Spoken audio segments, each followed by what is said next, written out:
Hello, I'm Ken Fobb. This is NewsNet, Baton Rouge. Grab a tea or coffee as I go over with you headlines and news from our local area and region. A 51-year-old woman by the name of Michelle Hale is charged for the first-degree murder of her live-in boyfriend, Damian Skipper, back in 2015. She is also strongly suspected for the suspicious death of her husband, Arthur Naughlin Jr., in New Orleans back in 2016. But she has not been charged with that crime yet. For her upcoming murder trial here, East Baton Rouge Parish Prosecutor Dana Cummins says she has compelling evidence that points directly to Michelle Hale as being the killer of her husband in 2016, and she is therefore requesting that 19th JDC Judge Richard Anderson allow her to use this evidence of other crimes against Hale at the upcoming trial for the 2015 killing of her live-in boyfriend. Her attorney plans to oppose this request.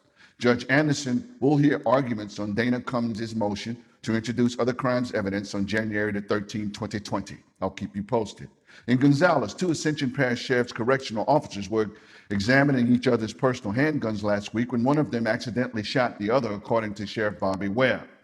One of the deputies was hit in his shoulder and was taken to an area hospital for treatment and has since been released. This accidental shooting took place at the home of one of the deputies while they were both off duty. The sheriff's investigators so far have determined that both deputies, who were good friends, had semi-automatic weapons, that a bullet was in the chamber of one of the guns, although it was thought to be cleared. However, the incident remains under investigation, according to Sheriff Ware. In the city of Baton Rouge, the mayor's office is asking the Metro Council to approve a new 4-year contract extension with the company that operates the city parish's red light cameras.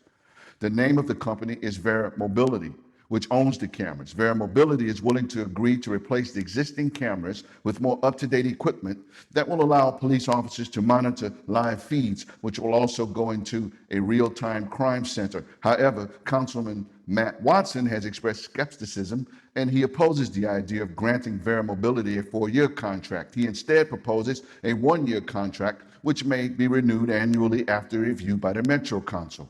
Under the current agreement, the city parish collects 73% of the revenues derived from photo tickets. The new proposed 4-year contract will allow the city parish to collect up to 85% of the revenues collected.